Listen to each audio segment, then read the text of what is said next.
인사하시는 모습을 보니까 참 좋네요. 네. 메리는 예전에 저희가 강아지 이름으로 많이 썼는데 사실은 이 그리스어로 기쁜, 즐거운 이런 뜻이 있습니다. 그리고 크리스마스는 크라이스트와 마스가 합쳐져서 예수 그리스도와 미사, 예배가 합쳐진 뜻이죠. 그래서 오늘 이 자리가 메리 크리스마스, 그리스도께 드리는 기쁘고 즐거운 예배, 또 예수님의 탄생을 축하하는 즐겁고 행복한 예배, 이 대림절 3주차 성탄절을 기다리는 귀하고 복된 시간이 되기를 간절히 바라고 기도합니다. 오늘 마태복음 2장 1절부터 12절까지의 말씀을 좀 보면 2장 1절에 보면 헤롯 왕 때 예수께서 유대 베들레헴에서 나심에 동방으로부터 박사들이 예루살렘에 이르러 말하되 이렇게 기록되어 있습니다. 헤롯 왕이 제일 먼저 등장을 하게 되는데 유대 총독인 이 헤롯 가문들을 뜻하게 됩니다. 후에 이제 아들들인 세 아들 아켈로와 빌립 등에게 이제 자신의 유업들을 이어주게 되는데 그들도 나중에 이제 헤롯이라고 불리게 되죠. 본래 이 헤롯 대왕은 로마 정부에 뇌물을 주고 애를 쓴 끝에 이제 통치를 허락받은 왕이 됩니다. 그러니까 백성이 세운 왕도 아니었고 유대 민족도 아니었고 이방인이었습니다. 그래서 성경은 이제 2장 1절에 예수 그리스도의 탄생을 소개하면서 헤롯 왕이라고 이렇게 명하고 있지만 사실 로마의 실질적인 왕은 누구였죠? 가이사라 황제였고, 그죠? 성경이 말하는 정말 왕은 누구냐 하면 예수님이 되시는 줄로 믿습니다. 그래서 우리의 진정한 왕은 예수 그리스도죠.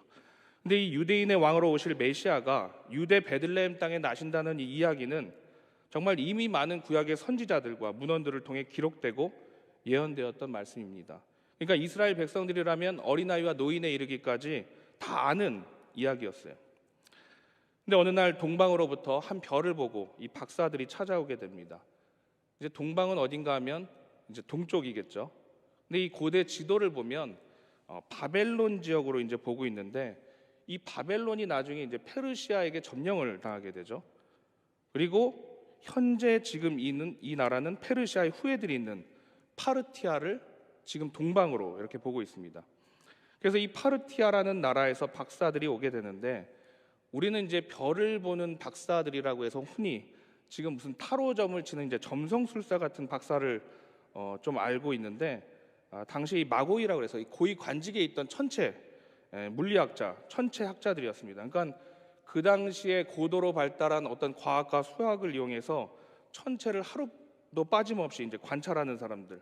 그래서 어떤 환경과 사회를 예측하면서 이를 국가 정책에 반영했던 아주 중요한 고위 관직에 있던 사람들이었습니다. 그래서 지금 굳이 따지자면 미국의 나사에 이렇게 근무하는 주요 요직에 있던 사람들이었습니다. 이제 그들이 예루살렘에 이르러 묻게 되는데 2장 2절을 한번 함께 읽어보시겠습니다. 유대인의 왕으로 나신 이가 어디 계시냐? 우리가 동방에서 그의 별을 보고 그에게 경배하러 왔노라 하니. 먼 이방의 이 동방의 땅에서 그들이 어떻게 유대인의 왕으로 나신 예수님을 경배하러 올 수 있는가? 참 신기하지 않으세요? 어떻게 그 동방의 먼 땅에 예수님을 모를 것 같은 파르티아는 그때 당시 이제 로마 제국과 견줄 만한 거대 제국이었죠. 그 이방 민족이 정확한 어떤 문헌에 기록된 역사적 근거를 제시하면서 이 먼 유대 땅 베들레헴까지 예수님을 경배하러 왔는가? 저만 이제 궁금한 것 같은데, 그러니까 성경과 이 역사적 사실들을 맞춰보면서 오늘 이 말씀을 한번 살펴볼 텐데, 원래 이 성경의 민수기서와 신약의 계시록을 보면 예수님을 별로 많이 표현합니다. 그러니까 광명한 새벽별, 이래서 별은 전통적으로 오실 그리스도를 뜻하죠. 근데 이 별의 태동을 보고 박사들이 이제 동방 먼 길을 따라서 오게 되는데 어디서부터 온다고요? 동방에서부터 이제 이 박사들이 찾아오게 됩니다. 창세기 3장 24절을 좀 보시면 창세기 말씀을 좀 보겠습니다. 함께 읽겠습니다. 이같이 하나님이 그 사람을 쫓아내시고 에덴 동산 동쪽에 그룹들과 두루 도는 불길을 두어 생명나무에 지키게 하시니라. 아멘. 그러니까 이 하나님을 통해서 그러니까 인류가 쫓겨난 방향, 죄를 짓고 쫓겨난 방향이 동쪽이었습니다. 그리고 창세기 좀 내려가서 4장 16절을 보시면 함께 읽겠습니다. 4장 16절 함께 읽겠습니다. 가인이 여호와 앞을 떠나서 에덴 동쪽 놋 땅에 거주하더니. 아멘. 그러니까 가인이 아벨을 죽인 다음에 이제 죄를 짓고 도망가서 거주한 곳이 에덴의 동쪽 노 땅이었어요. 그러니까 하나님을 등진 인류의 행로, 범죄한 땅이 어디가 되냐면 바로 동쪽 동방이 됩니다. 한 말씀을 더 보시면 13장 11절을 한번 한 목소리로 읽겠습니다. 그러므로 롯이 요단 온 지역을 택하고 동으로 옮기니 그들이 서로 떠난지라. 아멘. 믿음의 조상 아브라함의 조카 롯이 이제 재산이 많아져서 이제 분깃을 이제 나누게 되면서 이제 서로 떨어지게 됐을 때 조카 롯이 자리 잡은 곳이 소돔과 고모라의 근방이었습니다. 근데 요단 동편이었죠. 그러니까 동쪽으로 이 롯이 자리를 잡게 됩니다. 그래서 이 창세기에만 봐도 부정적이면서 하나님을 등지는 어떤 행로의 시작을 동쪽으로 보게 됩니다. 그리고 지금 이 바벨론, 페르시아 제국도 동편이었어요. 그런데 이 동쪽으로부터 동편으로부터 별을 쫓아서 예수님께 경배를 드리러 누가 찾아와요? 동방의 박사들이 찾아오게 되는 거예요. 우리 인류가 먼저 하나님을 등지고 죄악을 저질렀던 곳, 이 동편에서 이제는 반대로 인류의 어떤 구원의 시작과 회복의 역사를 알리면서 이미 오신 예수를 경배하러 동방의 박사들이 찾아오게 됩니다. 그래서 우리가 성탄에 정말 소망이 있는 것은 주님을 멀리 떠나 있는 분들, 성탄절에 그런 분들이 주께로 돌아오는 역사가 우리 가운데 있기를 간절히 소망합니다. 그러니까 여러분들 중에 이제 가족들, 자녀들이나 이제 남편분들, 뭐 아내분들, 친척들, 뭐 부모님 누구 나오셨으면 좋겠잖아요. 그래서 뭐 1년간 기도로 드리기도 하고 10년간 기도 드리기도 하고 하는데 특별히 언제 모셔야 되겠어요? 이 말씀에 비추어 보면 성탄절에, 크리스마스 때. 그러니까 동편으로 떠나갔던 그러한 하나님을 등졌던 그런 마음들이 이 아기 예수님을 경배하러 오는 동방의 박사들처럼 주님께서 그러한 마음에 소망을 주시고 다시 오게 해 주실 줄로 믿습니다. 아멘. 그래서 동쪽에서 별을 보고 다시 돌아오는 것처럼 주의 역사가 이 성탄절에 여러분들의 믿지 않는 가족들의 마음속에 돌아가서 정말 성령의 감동으로 다시 회복시켜 주시고 나오게 되실 줄로 믿습니다. 아멘. 아멘. 그래서 아멘 하신 분들은 이번 성탄절에 얘기하시고 그래도 안 되면 언제 얘기해요? 내년 성탄절에 또 이렇게 얘기해서 성탄에 한 번씩 오게 되는 그런 역사가 있기를 간절히 바라고 소망합니다. 그런데 이 동방의 박사들이 아기 예수의 탄생을 어떻게 알고 그 별 하나를 쫓아서 이 죽음의 여정을 했는가? 사실 이게 오는 길이 쉽지 않습니다. 왜냐하면 당시에 파르티아라는 나라는 로마와 적대 관계에 있었습니다. 그리고 거리도 상당히 멀었어요. 그리고 이제 그들은 뭐 나중에 훗날 조로아스타교와 뭐 어떤 이방 문화와 종교를 가지고 있었고, 그래서 이 역사 성경을 조금 깊이 생각해 보면 유추할 수가 있는데 이 파르티아의 역사를 거슬러 올라가면 제가 아까 뭐가 있었냐면 페르시아가 있다고 그랬어요. 그리고 페르시아 전에 어떤 나라가 있었죠? 바벨론 땅이 있었어요. 그러니까 그 옛날 이 바벨론 땅에서 이스라엘 유대 민족들이 어떻게 됐죠? BC 600년경에 포로로 끌려가게 돼요. 근데 포로는 되게 어떤 사람이 되냐면 포로는 어떤 사람이 끌려갈까요? 우리도 일제시대에 포로로 많이 끌려가신 뭐 조상들이 있을 텐데 되게 좀 유력하고 좀 똑똑하고 이렇게 포로로 끌고 가서 좀 나라에 도움이 될 만한 사람들을 끌고 갑니다. 당시에 바벨론 정책 때문에 바벨론도 어떤 똑똑한 청년들, 소년들을 끌고 가서 자신들의 어떤 문화와 어떤 정책을 교육시킨 다음에 바벨론의 고위관직자로 길러내게 되죠. 그래서 이 보탬이 될 만한 소년들을 끌고 가는데 우리가 알 만한 아주 대표적인 인물이 있어요. 그게 누군지 아세요? 다니엘이 있어요.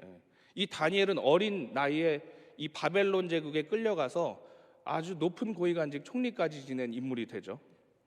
그래서 다니엘의 어떤 세 친구, 사드락 메삭 아벳노고가 풀무불에 들어간 거, 그 다음에 다니엘의 이야기하면 사자굴에 들어간 이야기, 이 이야기들은 여러분들이 잘 아실 거예요. 그러니까 다니엘의 이야기를 이 성경은 생생하게 아주 증언하고 있습니다. 그러면 바벨론 문헌에는 없을까? 아마 알았을 거예요. 왜? 바벨론은 그때 당시에 아주 입지적인 인물이었습니다. 그러니까 사자굴의 이야기 같은 거는 아마 이 성경뿐만 아니라 고대 바벨론 제국의 어떤 기록과 문헌들과 왕과 고위 관직자라면 모두 알고 있는 내용이에요. 그 이야기를 안다는 건 뭐냐면 바벨론의 이 다니엘이 믿었던 하나님도 너무 잘 알고 있었다는 얘기가 되죠. 그리고 바벨론이 그 다니엘이 얼마나 대단한 인물이었냐면 바벨론이 나중에 어디에 점령을 당해요? 페르시아에 점령을 당합니다. 그러면 사실 나라의 정권이 바뀌게 되면 위에 있던 고위공직자들은 정권이 싹 다 교체되든지 아니면 숙청을 당하게 됩니다. 근데 그때까지 살아남았던 사람이 누구냐면 바로 다니엘이었어요. 그러니까 다니엘은 바벨론에도 고위공직자로 있었을 뿐만 아니라 페르시아 시대에도 고위관직자로 살아남게 됩니다. 그러니까 이런 입지적인 인물이 어디 있겠어요. 그러니까 이 바벨론과 페르시아를 거치면서 이 다니엘한 인물, 그리고 그때 당시에 어떤 히브리 민족들이 포로로 끌려와서 그때 믿었던 하나님에 대해서 이들이 너무나 잘 알고 있었어요. 그러니까 그들의 믿음과 하나님을 믿는 신실한 신앙까지가 이 왕과 고위 관직자들과 이 페르시아, 지금 파르티안에 살고 있는 사람들에게 많은 영향을 끼치게 됩니다. 그리고 그 다니엘에 대한 어떤 기억과 증언과 기록들이 고스란히 지금 파르티안 이 제국에 남겨지고 이어지게 되는 거예요. 그 믿음의 유산을 이어받은, 어쩌면 당시에 바벨론에 끌려왔던 그 후손들이 이제 믿음의 유업을 이어받아서 매일 밤마다 그 기록들과 문헌들을 찾아보고 자신들의 신앙을 지키면서 이방 땅에서 하늘의 별을 관찰하고 바라보고 있었어요. 그 중에는 어떤 징조와 천체를 연구하는 오늘 이 동방의 박사들과 같은 관직에 있었던 사람들도 있었을 거예요. 그런데 어느 날 유난히 밝은 별 하나가 이제 떠오르는 것을 보게 됩니다. 그러니까 정말 우리가 그토록 기다리고 찾던, 정말 이 기록의 구약의 문서에 나와 있던 이 예언의 말씀의 별이 저 별인가? 이제 서로 의논하게 되죠. 그리고 그 별을 발견하자마자 그 감격과 기쁨으로 인해서 이제 그 별을 따라서 목숨을 건 여행을 시작하게 됩니다. 그게 오늘 여기에 나오는 동방박사의 이야기가 되는 거예요. 그냥 저 유난히 밝은 별이 무엇인가 궁금해서 그 이방 땅의 동방의 박사들이 그냥 찾아온 게 아니라는 말씀입니다. 그래서 2장 2절에 보면 유대인의 왕으로 나신 이가 어디 계시냐? 우리가 동방에서 그의 별을 보고 그에게 경배하러 왔노라 하니, 이 믿음과 신앙의 고백으로 말미암아 그들이 이 먼 유대 땅 베들레헴에 어떤 결단과 믿음의 확신을 가지고 왔는가를 알 수가 있습니다. 이제 이 말씀을 보면서 2장 3절을 보시면 헤롯 왕과 온 예루살렘이 듣고 소동한지라. 2장 4절을 함께 읽겠습니다. 왕이 모든 대제사장과 백성의 서기관들을 모아 그리스도가 어디서 나겠느냐 물으니. 아멘. 유대인의 왕이 나왔다는 이 이야기는 당시에 이방인이었던 이 헤롯 왕에게는 아주 치명적이었습니다. 유대인의 왕이 나왔으니까 자신의 어떤 권자가 위험한 거예요. 그래서 그때 서기관들, 정통한 성경의 학자들에게 정확히 이 예언의 말씀을 물어보는데 이들은 정말 잘 알고 있었어요. 그래서 2장 5절에 보시면 이르되 유대 베들레헴이오니 이는 선지자로 이렇게 기록된 바. 6절을 한번 읽겠습니다. 또 유대 베들레헴아 너는 유대 고을 중에서 가장 작지 아니하도다. 내게서 한 다스리는 자가 나와서 내 백성 이스라엘의 목자가 되리라 하였음이니이다. 아멘. 정말 이 먼 동방의 박사들은 정말 구전으로 기록된, 정말 조상 때부터 이 바벨론에 끌려 들어와서 그 다니엘의 믿음을 기억했던 그 사람들, 정말 수백 년 전해지고 기다리던 그 약속의 말씀을 가슴에 깊이 품고 살았던 사람이었습니다. 그러니까 그 믿음은 정말 겨자씨처럼 작은 어떤 믿음의 씨앗을 하나님이 그들의 손에 이렇게 쥐어주셨겠죠. 근데 그게 이제 무엇이 될 줄 몰랐겠죠.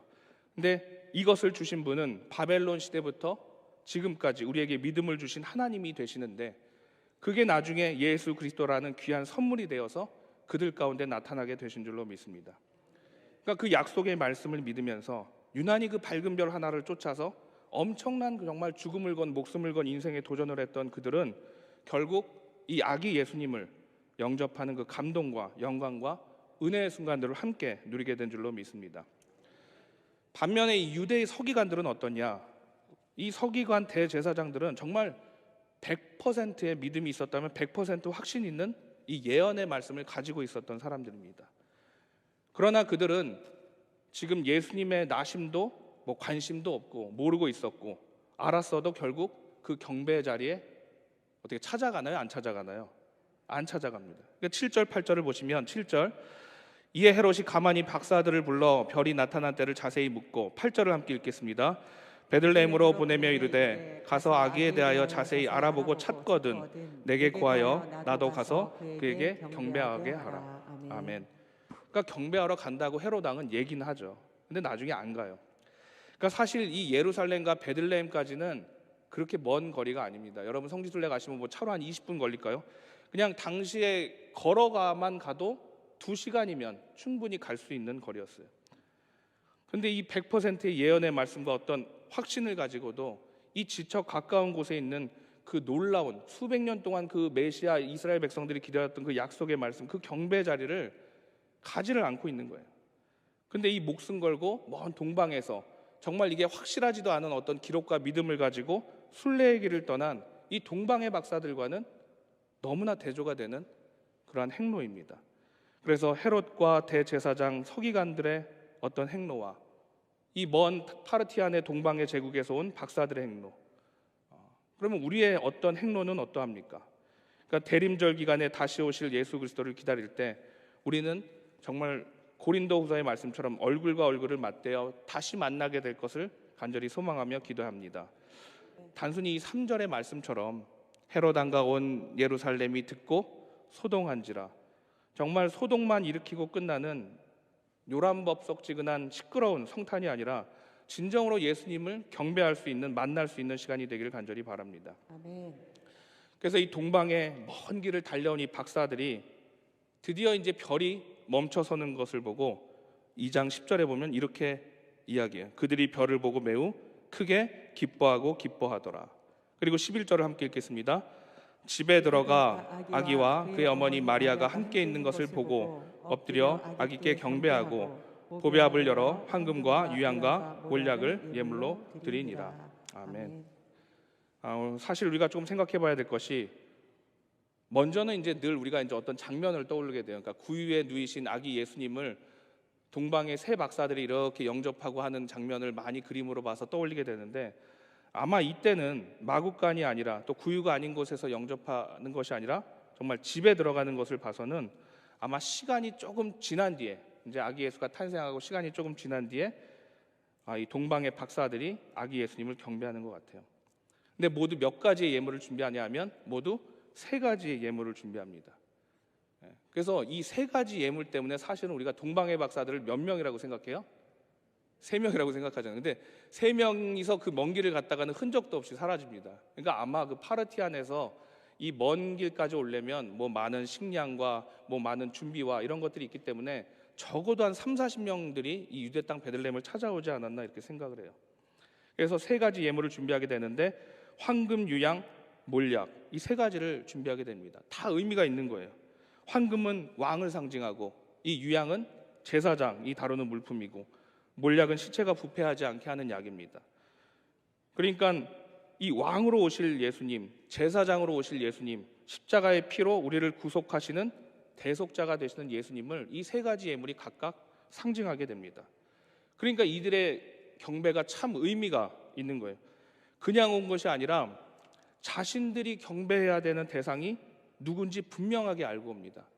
우리가 만날 예수님은 누구신가, 오실 메시아가 누구신가, 이 예수님이 오셔서 이 땅 가운데 무슨 일을 하실 것인지 정말 너무나 분명하게 선명하게 보여주고 있어요. 우리의 참된 왕으로 오실 메시아. 이것보다, 이 새 예물보다 예수님을 잘 표현한 예물은 없습니다. 그러니까 이 사람들은 먼 길을 찾아오면서 정말 이 쟁반에 물을 가득 담아서 정말 이 물이 한 방울이라도 흘릴세라 조심조심 그냥 정말 그 예수님을 경배하고 기다리고 소망하고 기뻐하는 그 마음으로 이 예물을 들고 온 거예요. 먼 땅 동방의 바벨론에서 정말 이 작은 겨자씨가 심기어져서 세월이 흘러서 이제 다시는 유대 땅 베들레헴에 와서 놀라운 은혜와 감동의 체험을 하면서 예수를 영접하고 이 영광을 돌리는 이 이야기가 우리 모두의 성탄의 이야기가 되기를 간절히 바라고 기도합니다. 아멘. 성탄의 주인공은 누구인가 하면 예수 그리스도죠. 19세기의 영국의 산업혁명이 있을 때 가난하고 소외된 사람들은 철저하게 무시를 당했습니다. 그러니까 부는 자신들의 어떤 노력과 어떤 지혜에서 온다고 생각을 했기 때문에 가난하고 좀 소외된 사람들은 무능력하고 게으름의 결과라고 치부해 버렸습니다.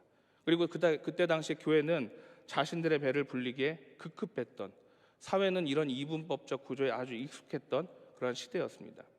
근데 그때 유명하지 않았던 찰스 디킨스라는 작가가 어떤 이 예수 그리스도에 대한 정신이 담겨져 있는 크리스마스를 보내면 좋겠다. 소외되고 가난한 우리 어린아이들이 이 예수 그리스도를 소망하는 그러한 크리스마스였으면 좋겠다라고 생각을 해서 크리스마스를 맞아 구두쇠 스크로지라는 이 소설을 하나 출판하게 됩니다. 그러니까 당시의 크리스마스는 어떤 교회의 종교적인 어떤 행사의 하나일 뿐이었습니다. 근데 그는 이 크리스마스는 응당 예수 그리스도가 주인공이 되어야 된다고 생각을 하고 그리스도의 정신과 사랑과 그 의미에 대해서 써내려가기 시작합니다. 이후에 이 글을 읽은 많은 독자들이 정말 크리스마스의 의미에 대해서 다시 한번 생각하게 되고 냉대받고 천대받는 가난한 이웃들을 다시 돌아보게 됩니다. 그래서 그들을 돌보는 문화가 생기게 되고 가까운 이들과 고마운 이들에게 선물을 나누는 문화가 그때부터 생겨나게 됩니다. 그러니까 조그만 이 그의 손짓이 오늘날까지 이어지게 되죠. 성탄절은 물론 이 어마어마한 어떤 구호와 어떤 프로젝트와 요란법적지근한 이 잔치도 사실 필요합니다.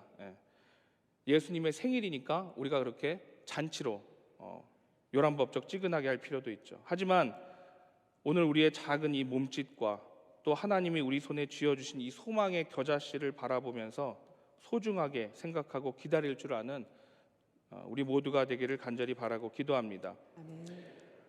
성탄절을 기다리면서 이 동방의 작은 그 백성들에게 정말 포로로 끌려왔던 그들에게 이 손에 쥐어주었던 그러한 믿음, 그것이 무엇이 나중에 될지 모르지만 그러한 그 기대감과 소망을 가지고 이 파르티아의 믿음의 후예들은 또 기다리고 또 기다렸죠.